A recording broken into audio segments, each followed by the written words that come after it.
ไ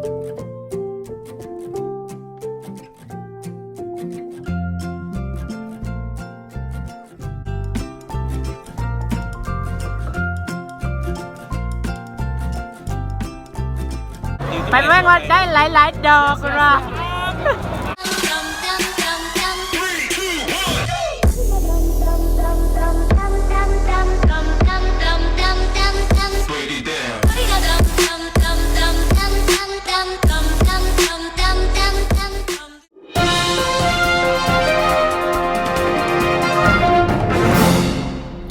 สวัสดีท่านผู้ชมทุกท่านยินดีต้อนรับเข้าสู่No Racing Channel วันนี้วันที่21 เดือน 12ตอนนี้เป็นเวลา9 โมงครึ่งลูกมาไม่ได้เป็นมือครับประกาศของข้าพเจ้าเองเรียนจบแล้วชั้นสูงจริงแต่ว่าเรียนจบแล้วเดี๋ยวจะหน่อยจะลงไปอาบน้ำเล็กเชือนแล้วก็ถ้าให้บามาครับไม่มีรถไปต้องได้ไปทางผู้บารถวางรถเพรถเอ็มแค่นั้นพีเนาะแล้วก็รายละเอียดต่างๆมันจะไปเอาเฮียนในฮอตตอน12 โมงนั่งฟังเพิ่นมอบรางวัลให้นักเรียนดีเด่นเนาะซึ่งในนั้นบ่มีเฮาหลังจากรวมแล้วก็ลงไปถ่ายรูปอยู่สแตนเนาะสแตนไงจะเรียนไปตามลำดับเนาะความสูงอยู่ระดับแม็ก60ในลงแถวในท้ายเนาะแล้วก็หลังจากถ่ายรูปสแตนแล้วเราก็เข้าไปถ่ายรูปเดียวอยู่ของสตูดิโอเนาะตอนนั้นน่าจะบ่มีเวลาได้ถ่ายหรอกเพราะว่าเพิ่นบ่ให้เล่นโทรศัพท์เดี๋ยวจะเอารูปประกอบให้เอาเนาะก็ภาพประกอบตอนแฟนหรือว่าหมู่เอาดอกไม้หยังมาให้เดี๋ยวเอาไปเก็บตัวแล้วเนาะไปอาบน้ำกินเครื่องได้ครับก่อนแน่เนาะ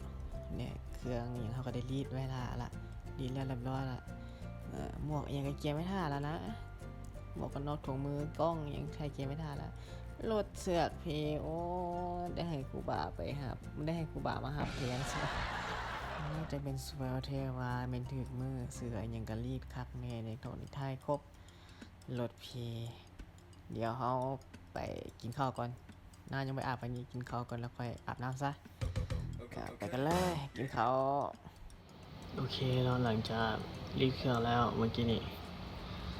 กำลังจะอาบน้ำพอดีอาหารที่สั่งเป็นมาส่งฮอดพอดี ก็เลยไปกินข้าววันซันแล้วค่อยอาบน้ำลงเครื่องเดี๋ยวขอเพิ่มพลังกันจากบาท2 บาทก่อนจะได้ไปนั่งเป็นฟังอีกยาว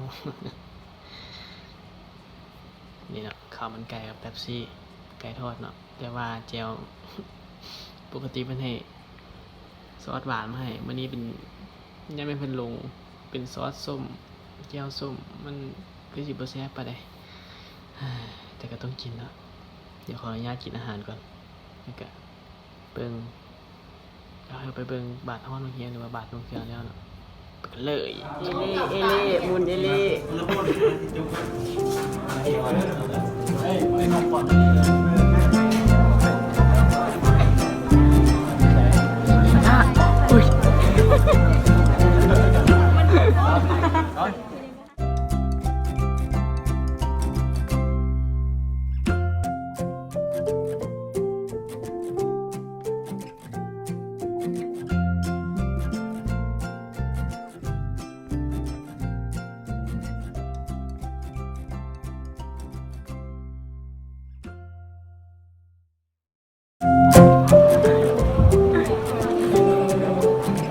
เดี๋ยวถอยขึ้นไป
ทำอะไร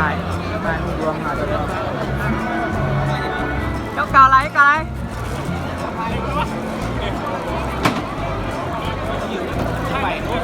ไปแม่งว่าได้หลายดอกละ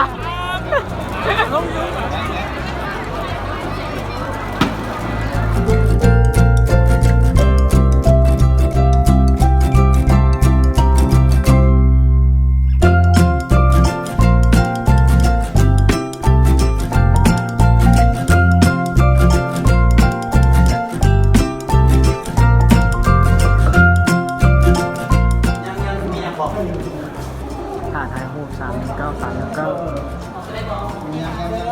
เรียนตามลำดับเด้อ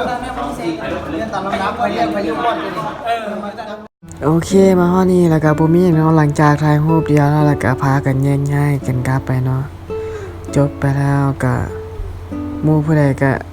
แยกย้ายกันไปเนาะบางคนก็เรียนต่อบางคนก็ไปตามความฝันของตัวเองเนาะ